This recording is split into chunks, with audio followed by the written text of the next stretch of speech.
ओम शांति। 22 जुलाई की बाबा की मुरली। मीठे बच्चे, देही अभिमानी बनो तो शीतल हो जाएंगे, विकारों की बांस निकल जाएंगी, अंतर्मुखी हो जाएंगे, फूल बन जाएंगे।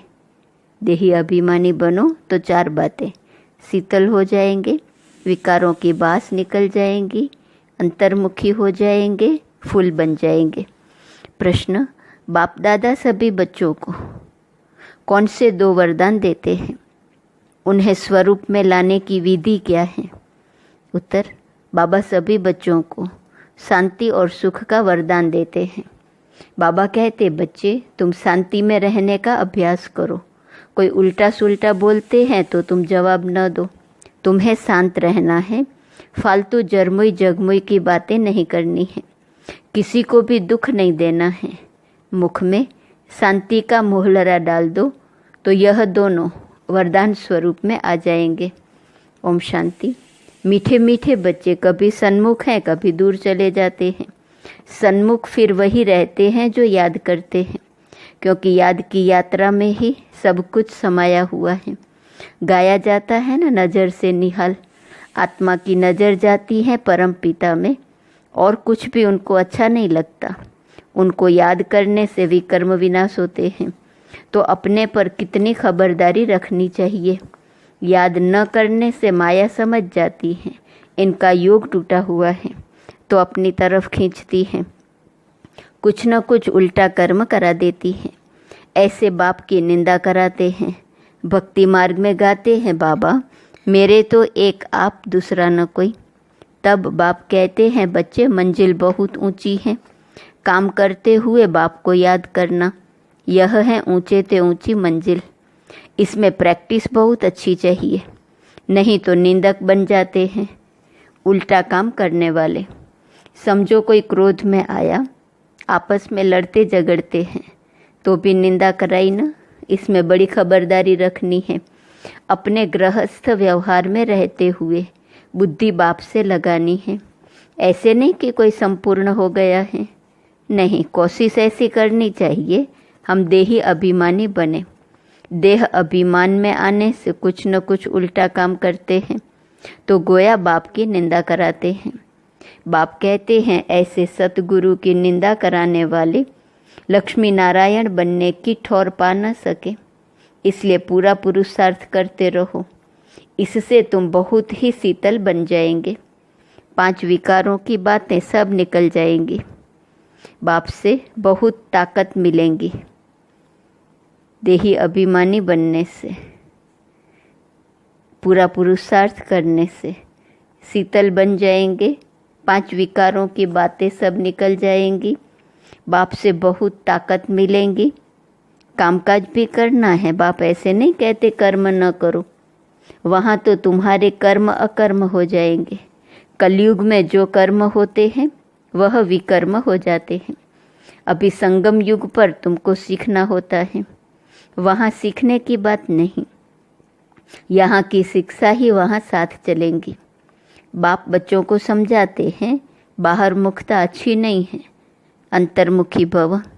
वह भी समय आएगा जबकि तुम बच्चे अंतर्मुख हो जाएंगे, सिवाय बाप के और कुछ याद नहीं आएगा। तुम आए भी ऐसे थे, कोई की याद नहीं थी। गर्भ से बाहर निकले तब पता पड़ा कि यह हमारे माँ बाप हैं, यह फलाना है। तो फिर अब जाना भी ऐसे है, हम एक बाप के हैं और कोई उनके सिवाय बुद्धि में याद न आए। भल टाइम पड़ा है, परंतु पुरुषार्थ तो पूरी रीति करना है। शरीर पर तो कोई भरोसा नहीं, कोशिश करते रहना चाहिए। घर में भी बहुत शांति हो, क्लेश नहीं, नहीं तो सब कहेंगे इनमें कितनी अशांति है। तुम बच्चों को तो रहना है बिल्कुल शांत। तुम शांति का वर्षा ले रहे हो ना। अभी तुम रहते हो कांटों के बीच में, फूलों के बीच में नहीं हो। कांटों के बीच रह फूल बनना है, कांटे का कांटा नहीं बनना है। जितना तुम बाप को याद करेंगे उतना शांत रहेंगे। कोई उल्टा सुल्टा बोले तुम शांति में रहो। आत्मा है ही शांत, आत्मा का स्वधर्म है शांत। तुम जानते हो अभी हमको उस घर में जाना है। बाप भी हैं शांति का सागर, कहते हैं तुमको भी शांति का सागर बनना है। फालतू जरमुई जगमुई बहुत नुकसान करती है। बाप डायरेक्शन देते हैं, ऐसी बातें नहीं करनी चाहिए, इससे तुम बाप की निंदा कराते हो। शांति में कोई निंदा व विकर्म होता नहीं। बाप को याद करते रहने से और ही विकर्म विनाश होंगे। अशांत न खुद हो न औरों को करो।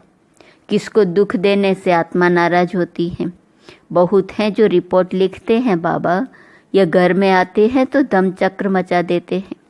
बाबा लिखते हैं तुम अपने शांति स्वधर्म में रहो। हाथ मताई की कहानी भी है ना। उनको कहा तुम मुख में मुहर्रा डाल दो तो आवाज़ निकलेगा ही नहीं, बोल नहीं सकेंगे। तुम बच्चों को शांति में रहना है। मनुष्य शांति के लिए बहुत धक्के खाते हैं। तुम बच्चे जानते हो हमारा बाबा मीठा है, शांति का सागर है। शांति कराते कराते विश्व में शांति स्थापन करते हैं। अपने भविष्य मर्तबे को भी याद करो। वहाँ होता ही है एक धर्म, दूसरा कोई धर्म होता नहीं। उनको ही विश्व में शांति कहा जाता है। फिर जब दूसरे दूसरे धर्म आते हैं तो हंगामे होते हैं। अभी कितनी शांति रहती है।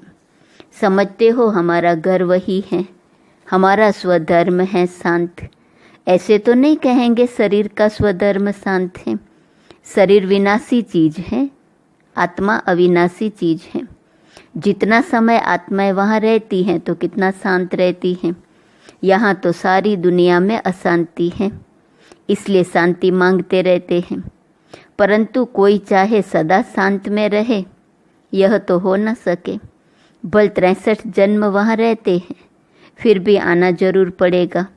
अपना चार्ट दुख सुख का, अपना पार्ट दुख सुख का बजाकर फिर चले जाएंगे। ड्रामा को अच्छी रीति ध्यान में रखना होता है। तुम बच्चों को भी ध्यान में रहे कि बाबा हमको वरदान देते हैं सुख और शांति का। ब्रह्मा की आत्मा भी सब सुनती है। सबसे नज़दीक तो इनके कान सुनते हैं। इनका मुख कान के नज़दीक है, तुम्हारा फिर इतना दूर है। यह जट सुन लेते हैं, सब बातें समझ सकते हैं। बाप कहते हैं मीठे मीठे बच्चों। मीठे मीठे तो सबको कहते हैं क्योंकि बच्चे तो सब हैं। जो भी जीव आत्माएं हैं वह सब बाप के बच्चे अविनाशी हैं। शरीर तो विनाशी हैं, बाप अविनाशी हैं। बच्चे आत्माएं भी अविनाशी हैं। बाप बच्चों से वार्तालाप करते हैं। इसको कहा जाता है रूहानी नॉलेज। सुप्रीम रूह बैठ रूहों को समझाते हैं। बाप का प्यार तो है ही। जो भी सब रूहें हैं बल तमो प्रधान है। तुम जानते हो यह सब जब घर में थे तो सतो प्रधान थे। सबको कल्प कल्प हम आकर शांति का रास्ता बताता हूँ। वर देने की बात नहीं है। ऐसे नहीं कहते धनवान भव आयुष्यवान भव, नहीं। सतयुग में तुम ऐसे थे परंतु आशीर्वाद नहीं देते हैं। कृपा व आशीर्वाद नहीं मांगनी है। बाप बाप भी हैं, टीचर भी हैं। यही बात याद करनी है। ओहो, शिव बाबा बाप भी हैं, टीचर भी हैं, ज्ञान का सागर भी हैं। बाप ही बैठ अपना और रचना के आदि मध्य अंत का ज्ञान सुनाते हैं, जिससे तुम चक्रवर्ती महाराजा बन जाते हो। यह सारा ऑलराउंड चक्र है ना। बाप समझाते हैं इस समय सारी दुनिया रावण राज्य में है। रावण सिर्फ लंका में नहीं है, यह है बेहद की लंका। चारों तरफ पानी है। सारी लंका रावण की थी, अब फिर राम की बनती है। लंका तो सोने की थी, वहाँ सोना बहुत होता है। एक मिसाल भी बताते हैं। ध्यान में गया, वहाँ एक सोने की ईंट देखी, जैसे यहाँ मिट्टी की है वहाँ सोने की होंगी। तो ख्याल किया सोना ले जाएं। कैसे कैसे नाटक बनाए हैं। भारत तो नामी ग्रामी है और खंडों में इतने हीरे जवाहर नहीं होते। बाप कहते हैं मैं सबको वापस ले जाता हूँ गाइड बन करके।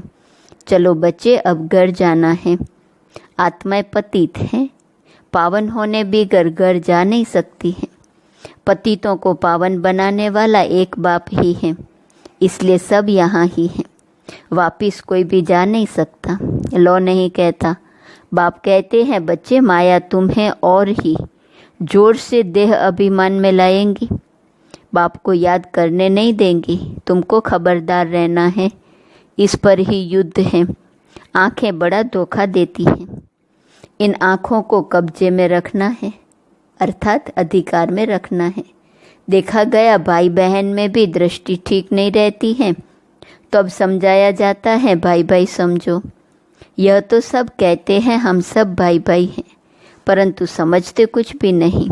जैसे मेढक ट्रां ट्रां करते रहते हैं, अर्थ कुछ नहीं समझते। अभी तुम हर एक बात का यथार्थ अर्थ समझ गए हो।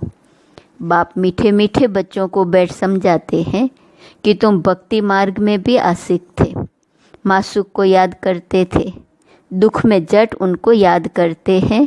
हाय राम, हे भगवान रहम करो। स्वर्ग में तो ऐसे कभी नहीं कहेंगे, वहाँ रावण राज्य ही नहीं होता है। तुमको राम राज्य में ले जाते हैं तो उनकी मत पर चलना चाहिए। अभी तुमको मिलती है ईश्वरीय मत, फिर मिलेंगी दैवी मत। इस कल्याणकारी संगम युग को कोई भी नहीं जानते, क्योंकि सबको बताया हुआ है कलयुग अर्जुन छोटा बच्चा है, लाखों वर्ष पड़े हैं। बाबा कहते यह है भक्ति का घोर अंधियारा, ज्ञान है सोजरा। ड्रामा अनुसार भक्ति की भी नूंद है, यह फिर भी होंगी। अब तुम समझते हो भगवान मिल गया तो भटकने की दरकार नहीं रहती। तुम कहते हो हम जाते हैं बाबा के पास अथवा बाप दादा के पास। इन बातों को मनुष्य तो समझ ना सके। तुम्हारे में भी जिनको पूरा निश्चय नहीं बैठता, तो माया एकदम हप कर लेती है, एकदम गज को ग्राह हप कर लेता है। आश्चर्यवत सुनंती कथनती। पुराने तो चले गए, उनका भी गायन है। अच्छे अच्छे महारथियों को माया हरा देती है। बाबा को लिखते हैं बाबा आप अपनी माया को नहीं भेजो। अरे यह हमारी थोड़े ही है। रावण अपना राज्य करते, हम अपना राज्य स्थापन कर रहे हैं। यह परंपरा से चला आता है। रावण ही तुम्हारा सबसे बड़ा दुश्मन है। जानते हैं रावण दुश्मन है, इसलिए उसको हर वर्ष चलाते हैं। मैसूर में तो दशहरा बहुत मनाते हैं, समझते कुछ नहीं। तुम्हारा नाम है शिव शक्ति सेना, उन्होंने फिर नाम बंदर सेना डाल दिया। तुम जानते हो बरोबर हम बंदर मिसल थे। अब शिव बाबा से शक्ति ले रहे हो रावण पर जीत पाने। बाप ही आकर राजयोग सिखलाते हैं। इस पर कथाएं भी अनेक बना दी हैं। अमर कथा भी कहते हैं। तुम जानते हो बाबा हमको अमर कथा सुनाते हैं, बाकी कोई पहाड़ आदि पर नहीं सुनाते। कहते हैं शंकर ने पार्वती को अमर कथा सुनाई। शिव शंकर का चित्र भी रखते हैं, दोनों को मिला दिया है। यह सब है भक्ति मार्ग। दिन प्रतिदिन सब तमो प्रधान होते गए हैं। सतो प्रधान से सतो होते हैं तो 2 कला कम होती है। त्रेता को भी वास्तव में स्वर्ग नहीं कहा जाता है। बाप आते हैं तुम बच्चों को स्वर्गवासी बनाने। बाप जानते हैं ब्राह्मण कुल और सूर्यवंशी चंद्रवंशी कुल दोनों स्थापन हो रहे हैं। रामचंद्र को क्षत्रिय की निशानी दी है। तुम सब क्षत्रिय हो न, जो माया पर जीत पाते हो। कम मार्क से पास होने वाले को चंद्रवंशी कहा जाता है, इसलिए राम को बाण आदि दे दिया है। हिंसा तो त्रेता में भी होती नहीं। गायन भी है राम राजा राम प्रजा, परंतु यह क्षत्रियपन की निशानी दे दी है तो मनुष्य मूंझते हैं। यह हथियार आदि होते नहीं हैं। शक्तियों के लिए भी कटारी आदि दिखाते हैं, समझते कुछ भी नहीं है। तुम बच्चे अभी समझ गए हो कि बाप ज्ञान का सागर है, इसलिए बाप ही आदि मध्य अंत का राज समझाते हैं। बेहद के बाप का जो बच्चों पर लव है वह हद के बाप का हो न सके। 21 जन्मों के लिए बच्चों को सुखदाई बना देते हैं, तो लवली बाप ठहरा न। कितना लवली है बाप, जो तुम्हारे सब दुख दूर कर देते हैं। सुख का वर्षा मिल जाता है, वहाँ दुख का नाम निशान नहीं होता। अभी यह बुद्धि में रहना चाहिए ना, यह भूलना नहीं चाहिए। कितना सहज है, सिर्फ मुरली पढ़कर सुनानी है। फिर भी कहते हैं ब्राह्मणी चाहिए। ब्राह्मणी बिगड़ धारणा नहीं होती। अरे सत्यनारायण की कथा तो छोटे बच्चे भी याद कर सुनाते हैं। मैं तुमको रोज रोज समझाता हूँ, सिर्फ अलफ को याद करो। यह ज्ञान तो 7 रोज बुद्धि में बैठ जाना चाहिए, परंतु बच्चे भूल जाते हैं। बाबा तो वंडर खाते हैं। अच्छा, मीठे मीठे सिकिलदे बच्चों प्रति माता पिता बाप दादा का याद प्यार और गुड मॉर्निंग। रूहानी बाप की रूहानी बच्चों को नमस्ते, रूहानी बच्चों की रूहानी बाप को नमस्ते नमस्ते नमस्ते। धारणा के लिए सार। पहली पॉइंट, बाप से आशीर्वाद व कृपा नहीं मांगनी है। बाप टीचर गुरु को याद कर अपने ऊपर आपे ही कृपा करनी है। माया से खबरदार रहना है। आंखें धोखा देती हैं, इन्हें अपने अधिकार में रखना है। दूसरी पॉइंट, फालतू जरमुई जगमुई की बातें बहुत नुकसान करती हैं, इसलिए जितना हो सके शांत रहना है। मुख में मुहलरा डाल देना है। कभी भी उल्टा सुल्टा नहीं बोलना है। न खुद अशांत होना है, न किसी को अशांत करना है। वरदान, बाप की मदद से सूली को कांटा बनाने वाले सदा निश्चिंत और ट्रस्टी भव। पिछला हिसाब सूली है, लेकिन बाप की मदद से वह कांटा बन जाता है। परिस्थितियां आनी जरूर है, क्योंकि सब कुछ यहाँ ही चुकतू करना है, लेकिन बाप की मदद उन्हें कांटा बना देती है। बड़ी बात को छोटा बना देती है, क्योंकि बड़ा बाप साथ है। इसी निश्चय के आधार से सदा निश्चिंत रहो और ट्रस्टी बन। मेरे को तेरे में बदली कर हल्के हो जाओ तो सब बोझ 1 सेकंड में समाप्त हो जाएंगे। स्लोगन, शुभ भावना के स्टॉक द्वारा नेगेटिव को पॉजिटिव में परिवर्तन करो। स्वमान है, मैं ज्ञानी तू आत्मा हूँ। अव्यक्त इशारे की पॉइंट 22 जुलाई। जो परोपकार की भावना से संपन्न है वह सदा संतुष्ट मणि के समान स्वयं भी संतुष्ट होगा और सर्व को भी संतुष्ट करने वाला होगा। कमाल यह है जो हॉपलेस में हॉप पैदा कर देगा। जिसके प्रति सब निराशा दिखाएं, ऐसे व्यक्ति व ऐसी स्थिति में सदा के लिए उनकी आशा के दीपक जगा देगा।